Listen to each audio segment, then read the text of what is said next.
हे दोस्तों, कैसे हैं आप सब। उम्मीद करता हूँ भाई आप सब बढ़िया होंगे। दोस्तों, आज हम एक आधुनिक भारत में रह रहे हैं और हमारा ये देश तेजी से तरक्की कर रहा है। आज हम विज्ञान से लेकर कृषि तक हर क्षेत्र में तीव्र गति से विकास कर रहे हैं। लेकिन दोस्तों, आज से पहले 1900 के दशक में ऐसा कुछ नहीं था। आप सभी ने बचपन में इतिहास की किताबों में अपने दादा दादी और नाना नानी से भारत के स्वतंत्रता संग्राम के बहुत से किस्से सुने होंगे। साथ ही जवाहरलाल नेहरू, महात्मा गांधी, सरदार पटेल, ब्रिटिशर्स के वाइसरॉय से लेकर गवर्नर तक काफी कुछ सुना होगा और पढ़ा भी होगा। लेकिन दोस्तों, उस समय एक आम आदमी की जिंदगी कैसी हुआ करती थी, ये आपको आज तक किसी ने नहीं बताया होगा। आज से लगभग 120 साल पहले सन 1900 में भारत की स्थिति कैसी हुआ करती थी और किस तरह लोग अपनी जिंदगी व्यतीत किया करते थे। आज की इस वीडियो में हम आपको सन 1900 के भारत की एक ऐसी तस्वीर दिखाएंगे जिससे आप जानेंगे कि उस जमाने में एक आम आदमी की लाइफस्टाइल कैसी हुआ करती थी। सन 1900 में भारत में ब्रिटिश हुकूमत का शासनकाल चल रहा था। उस समय तक भारत में बहुत ज्यादा विकास नहीं हुआ था। भारत में शहर ना के बराबर थे और पूरे देश की आधे से ज्यादा आबादी गांव के इलाकों में ही रहा करती थी। गांव की सड़कें बहुत ही कच्ची और रेतीली हुआ करती थी। गांव और कस्बों के मकान मिट्टी के बने हुआ करते थे, जो आंधी तूफान या मौसम की मार झेलने के लिए काबिल नहीं थे। बहुत ही कम लोगों के पास पक्के घर थे। एक गांव से दूसरे गांव जाने में भी काफी समय लगता था, क्योंकि सड़कों की हालत बहुत ही खराब थी। उस समय लोगों के पास मोटर व्हीकल भी नहीं हुआ करते थे। लोग पैदल ही कई किलोमीटर का सफर तय करते थे और सामान लाने ले जाने के लिए बैलगाड़ी या घोड़ा गाड़ी का इस्तेमाल किया जाता था। इसके अलावा कुछ लोग साइकिल का इस्तेमाल भी करते थे, लेकिन उस दौर की साइकिल की तुलना आज की साइकिल के साथ नहीं की जा सकती। उस समय की साइकिल काफी मजबूत हुआ करती थी। वहीं बात करें दो पहिया वाहन या गाड़ी की, तो कुछ ही चुनिंदा लोगों के पास मोटर व्हीकल्स हुआ करते थे। खास तौर पर ब्रिटिश अफसर या बड़े व्यापारी ही गाड़ियों में यात्रा करते थे। लेकिन गाड़ी से यात्रा करने में भी बहुत ज्यादा समय लगता था, क्योंकि उस समय मोटर व्हीकल्स की स्पीड 10 से 20 किलोमीटर प्रति घंटा हुआ करती थी। आज हम लोग पूरे दिन सोशल मीडिया के जरिए अपने दोस्तों और रिश्तेदारों के साथ जुड़े रहते हैं। टाइम पास करने के लिए हमारे पास मोबाइल, कंप्यूटर, प्ले स्टेशन है। लेकिन दोस्तों, उस समय ऐसा कुछ भी मौजूद नहीं था। जब भी समय मिलता, गांव के लोग एक जगह पर इकट्ठा हो जाया करते थे और साथ में बैठकर घंटों बातें किया करते थे। दूर दराज के इलाकों तक अपनी बात पहुंचाने के लिए चिट्ठी का इस्तेमाल होता था और एक चिट्ठी पहुंचाने में ही हफ्तों या फिर कुछ महीनों का समय भी लग जाता था। बच्चे अपने दोस्तों के संग मिलकर लट्टू या कंची जैसे खेल खेला करते थे। इसके अलावा कबड्डी, कुश्ती और दौड़ लगाने जैसे खेल खेलकर वो अपना मनोरंजन करते थे। दोस्तों, अगर बात करें कपड़ों की, तो आज शहर से लेकर गांव तक हर जगह जीन्स, टी शर्ट और पैंट्स पहने हुए लोग नजर आते हैं। आज भारत के गांव तक वेस्टर्न कल्चर पहुंच चुका है। लेकिन सन 1900 के दौर में हमारी वेशभूषा बेहद ही साधारण हुआ करती थी। युवा से लेकर बूढ़े व्यक्तियों तक हर कोई धोती कुर्ता या धोती कमीज ही पहनता था। ये भारत की पारंपरिक वेशभूषा भी हुआ करती थी। वहीं छोटे बच्चे खाली निक्कर पहनकर पूरे दिन गांव में इधर उधर घूमते रहते थे। उस समय सभी लोग खेती बाड़ी कर अपना जीवन यापन करते थे। खाने की कोई समस्या किसी को भी नहीं थी। दिन भर गांव में खेती करने के बाद लोग शाम को अपने परिवार के साथ बैठकर खाना खाते थे। गांव में अगर किसी के घर पर खाना नहीं होता था या फिर कोई अन्य समस्या होती थी, तो उसकी मदद करने के लिए पूरा गांव हरदम तैयार रहता था। कुछ बड़े किसान जो ज्यादा अनाज की पैदावार किया करते थे, वो मंडी में अपनी फसलों को बेच दिया करते थे। इसके अलावा उस जमाने में दोस्तों बार्टर सिस्टम भी चला करता था, यानी कि किसी को अगर 2 किलो गेहूं की जगह 2 किलो चावल की जरूरत है, तो वो आपस में बात कर लिया करते थे। इससे दोनों परिवारों की जरूरत पूरी हो जाया करती थी। उस समय गांव की हवा काफी ताजी हुआ करती थी। वैसे तो लोगों को कोई गंभीर बीमारी नहीं हुआ करती थी, लेकिन स्वास्थ्य सुविधाओं के अभाव के कारण खांसी, बुखार जैसी बीमारियां भी बहुत बड़ी नजर आती थी। उस समय हमारे देश में टीबी और पोलियो को बड़ी बीमारियों में गिना जाता था। गांव में दूर दूर तक कोई हॉस्पिटल नहीं हुआ करते थे। हालांकि उस समय घरेलू डॉक्टर्स और वैद्य लोगों का इलाज करते थे, लेकिन कई बीमारियों का उनके पास भी कोई इलाज नहीं था। उस समय लोग की लाइफ एक्सपेक्टेंसी रेट सिर्फ 47 से 48 साल थी। आज के समय में ये रेट 69 साल तक पहुंच गई है। आज देश के गांव में भी प्राइमरी हॉस्पिटल्स की सुविधा मौजूद है। लोग उस समय सूरज उगने से पहले उठते थे और जल्दी अपने दिन की शुरुआत करते थे। सुबह जल्दी स्नान करके पूजा पाठ करते थे और अपने अपने खेत में काम करने के लिए निकल जाया करते थे। शाम को घर आने के बाद वो सभी लोगों के साथ मिलकर भजन कीर्तन किया करते थे। उस समय लगभग 95% बच्चे घर में ही पैदा होते थे।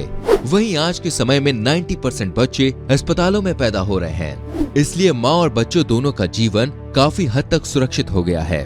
सन 1900 में देश की आबादी 24 करोड़ हुआ करती थी। आपको बताना चाहेंगे दोस्तों, ये आबादी सिर्फ वर्तमान में मौजूद भारत की ही नहीं बल्कि अखंड भारत की हुआ करती थी। उस समय अफगानिस्तान, पाकिस्तान, बांग्लादेश और म्यांमार जैसे सभी देश भारत का हिस्सा हुआ करते थे। अगर आज भी वो सभी देश भारत का हिस्सा होते तो हमारा देश चीन को जनसंख्या के मामले में कई दशकों पहले ही पीछे छोड़ देता। दोस्तों, समय देश के ज्यादातर हिस्सों में जंगल हुआ करता था और लगभग सभी जगह सुंदर बगीचे भी बने होते थे। उन बगीचों को लोग बहुत ही सुंदर बनाकर रखते थे और सुबह शाम सैर के लिए भी जाते थे। वहीं जंगलों में जंगली जानवर भी हुआ करते थे और वो बहुत सुनसान भी रहते थे। लोग जंगल अकेले पार करने से डरते थे क्योंकि जंगली जानवरों का खतरा हर वक्त बना रहता था। उस समय के अमीर लोग और अंग्रेज अपने मनोरंजन के लिए जंगलों में जाकर जानवरों का शिकार किया करते थे, लेकिन ये सभी शौक सिर्फ नवाबों और बड़े घरानों के लोगों के ही हुआ करते थे। आम लोग केवल अपनी जरूरत के अनुसार या पेट भरने के लिए ही जानवरों को मारते थे। आज से 120 साल पहले देश में दिहाड़ी मजदूर को 20 से 30 पैसे ही मिला करते थे, यानी कि उसकी मासिक आय 10 रुपए से भी कम होती थी। लेकिन उस जमाने में लोग इतने कम पैसे पाकर भी संतुष्ट थे। अगर किसी की जेब में 4 या 5 रुपए होते थे तो वो व्यक्ति काफी अमीर माना जाता था। उस समय चंद रुपयों की कीमत भी बहुत ज्यादा हुआ करती थी। आज सिक्के स्टील के बनाए जाते हैं, लेकिन ये बात आजादी से भी 50 साल पहले की है। उस समय सोने, चांदी, तांबे और शीशम के सिक्के चला करते थे। उस समय तक देश में कागज के नोटों का चलन शुरू नहीं हुआ था। देश में पहली बार सन 1917 में ब्रिटिशर्स द्वारा 1 रुपए के कागज का नोट प्रिंट हुआ करता था।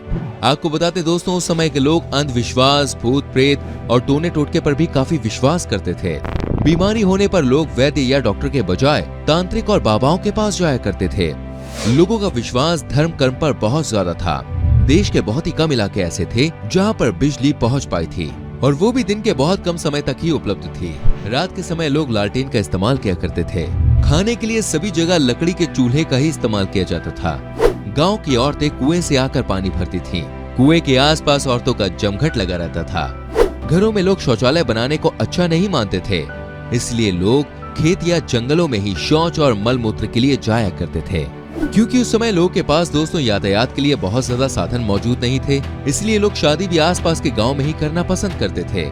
कई बार ऐसा होता था कि व्यक्ति ने किसी दूसरे के गांव में रिश्ता कर दिया और जब वो बारात लेकर 2 महीने बाद पहुंचे तो लड़की की शादी किसी अन्य लड़के के साथ हो चुकी होती थी। शादी के लिए पूरे गांव में 1-2 महीने पहले से ही जश्न शुरू हो जाता था और सभी लोग बहुत ही उत्साह और उमंग के साथ शादी समारोह का लुत्फ उठाया करते थे।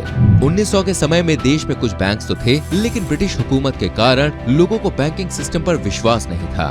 लोगों को अपना खजाना बैंक में सुरक्षित नहीं लगता था और न ही बैंक में लॉकर जैसी सुविधाएं हुआ करती थी। इसलिए लोग अपनी ज्वेलरी वगैरह जैसे कि सोने चांदी वगैरह एक मटके में रखकर घर के आंगन में जमीन में गाड़ दिया करते थे।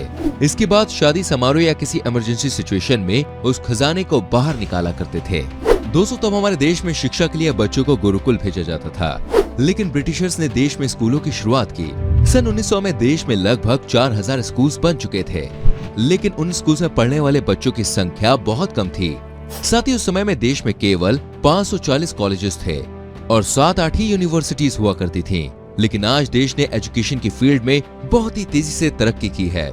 भारत में फिलहाल 760 से ज्यादा यूनिवर्सिटीज हैं और 38,000 से ज्यादा कॉलेजेस हैं जिसमें युवा पढ़ाई कर रहे हैं। इन कॉलेजेस में भारत के अलावा अन्य देश के विद्यार्थी भी पढ़ने आ रहे हैं। सदी के अंत तक दोस्तों देश में सती प्रथा जैसी कुरीतियां धीरे धीरे समाप्त होनी शुरू हो गई थी। कई जगह महिलाओं के हक के प्रति भी आवाजें उठाई जा रही थी और महिलाओं को समाज में बराबरी का दर्जा दिलाने की दिशा में कई महान समाज सुधारकों ने काम भी किया। एक ओर देश अंग्रेजों से स्वाधीनता प्राप्त करने के लिए संघर्ष कर रहा था, वहीं दूसरी ओर लोग बेहतर जीवन, अच्छी स्वास्थ्य सुविधाएं और एक अच्छी लाइफस्टाइल की तलाश कर रहे थे। लेकिन देश के लोग ये बात अच्छी तरह से जानते थे कि जब तक हम अंग्रेजों के गुलाम हैं, तब तक देश में विकास को गति नहीं मिल सकती। 1857 के विद्रोह के बाद से देश भर में आजादी की मांग उठने लगी थी। एक लंबे संघर्ष के बाद 15 अगस्त 1947 को हमें ब्रिटिश हुकूमत से आजादी मिली थी। इसके बाद देश में संपूर्ण विकास का काम शुरू हुआ। आज हमें आजाद हुए 75 साल से ज्यादा हो चुके हैं और इन सालों में जिस मुकाम तक हम पहुंचे हैं वो काबिले तारीफ है। 1900 के दशक में देश में छुआछूत, ऊंच नीच और भेदभाव जैसी चीजें आम बात थी।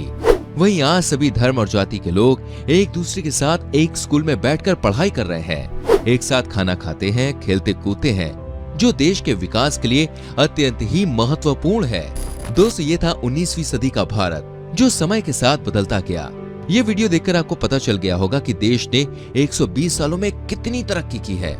ये सभी बातें आज से पहले ना तो आपने कभी पढ़ी होंगी और ना ही इसके बारे में सुना होगा। हो सकता है आप में से कुछ लोग जानते हो, लेकिन बहुत से लोग नहीं जानते होंगे। उम्मीद करते हैं कि हमारी ये कोशिश आपको अच्छी लगी होगी। वीडियो अच्छी लगी है दोस्तों तो वीडियो को लाइक कीजिए, शेयर कीजिए और आने वाली वीडियोस को देखने के लिए चैनल को सब्सक्राइब करके बेल आइकन जरूर प्रेस कीजिए, जिससे आपसे हमारी कोई भी वीडियो मिस ना हो। हम मिलेंगे आपसे एक और नई वीडियो में कुछ नई जानकारियों के संग। तब तक के लिए अपना बहुत ख्याल रखिए। Bye bye, take care.